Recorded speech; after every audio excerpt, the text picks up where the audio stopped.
বাংলাদেশের জার্সি গায়ে খেলতে রাজি হয়েছেন ব্রিটিশ বংশোদ্ভূত ফুটবলার ট্রেভর ইসলাম।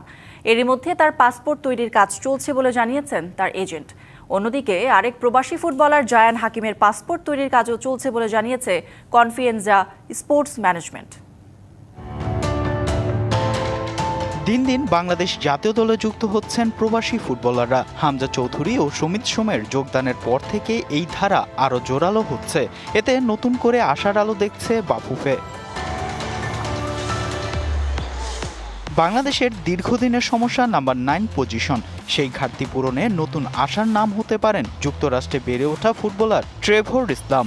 বর্তমানে তিনি স্ট্যানফোর্ড মেন্স সকারের ক্লাবের হয়ে খেলছেন। গোল করার অসাধারণ দক্ষতার জন্য পরিচিত এই ফরোয়ার্ড। তাকে ঘিরে ইতিমধ্যে আশাবাদী ফুটবল মহল। তিনিও লাল সবুজ জার্সি গায়ে জড়ানোর ইচ্ছা প্রকাশ করেছেন। All time Roma. Taste it, love it. Trevor Islam হচ্ছে ওই বাংলাদেশ ন্যাশনাল টিমের হয়ে খেলার জন্য আগ্রহ দেখিয়েছে।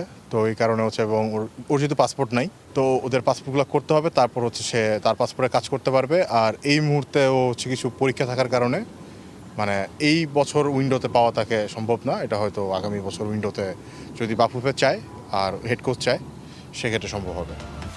এদিকে আরেক প্রবাসী ফুটবলার জায়ান হাকিমকে নিয়েও কাজ করছেন আবিদ আনোয়ার। তিনি বর্তমানে ইংল্যান্ডের ক্লাব বারওয়েল এফসির হয়ে খেলছেন। তবে কিছু জটিলতার কারণে চলতি বছর তাকে পাওয়া নিয়ে রয়েছে ধোঁয়াশা। হাকিমের আমরা এমন একটা পর্যায়ে আছি যে পর্যায় থেকে একটু ডিটেলস বললে কিছু জিনিস শেয়ার করতে হবে যেটা কিনা প্লেয়ারের প্রাইভেসি ব্রিচ করবে। তো আমি এই ব্যাপারে আসলে বিস্তারিত বলতে চাচ্ছি না। পাওয়ার ব্যাপারে নিশ্চয়ই আছে, কারণ আমরা যখন কিউবাকে নিয়ে কাজ করতেছিলাম সবাই বলতেছিল যে কেন লেট হচ্ছে। কিউবা আমরা সফলতার সহিত কাজ করতে পারছি। ইনশাল্লাহ আমরা জায়ান হাকিমেরটা শেষ করতে পারবো। এই দুই প্রবাসী ফুটবলার যুক্ত হলে স্কোরিং সংকট দূর হবে এমনটাই আশা সমর্থকদের। Fardin Saju, DBC news, Dhaka.